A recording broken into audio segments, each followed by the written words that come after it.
युद्ध का आणि कशासाठी थांबविलंस? युद्ध स्थिर केलं याला कारण आहे. ऐक, तू माझा मार्ग राखलास. मी अधर्मानं साथ नव्हतो, पण या विश्वाच्या ठाई याच्या अगोदर तुम्ही देव देवतांनी मला नियमाने अटी घालून दिल्या. जिथं भक्ती ज्ञान आणि वैराग्य आहे, तिथे या कलेला तुम्ही प्रवेश निषिद्ध केला. पण आता कलीचा कली प्रकोप काय आहे, कलीची कला छाया काय हे विश्वाला मी पटवून देणार आहे. आणि तुमच्या या तीन मार्गात हा कली प्रवेश करणार आहे. पहिला मार्ग कोणता? भक्ती मार्ग होय.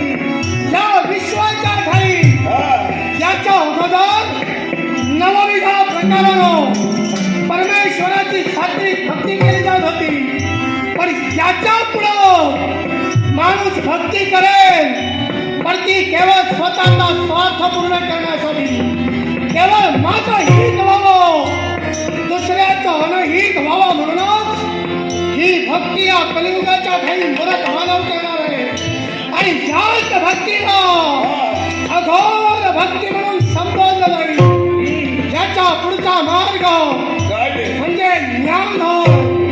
या विश्वाच्या ठाई सर्वात श्रेष्ठ दान म्हणजे ज्ञानदान होय. पण या कलियुगाच्या ठाई त्याच ज्ञानाचा हा मरत माणूस विक्रय करेल. धनाच्या अपेक्षेनं, होय धनाच्या अपेक्षेनं आपल्याकडे ज्ञान दुसऱ्याला देत असताना धनाची अपेक्षा ठेवेल. अशा पद्धतीनं तुमच्या दुसऱ्या मार्गात कली प्रवेश करतोय. आणि तुमचा तिसरा मार्ग म्हणजे वैराग्य होय.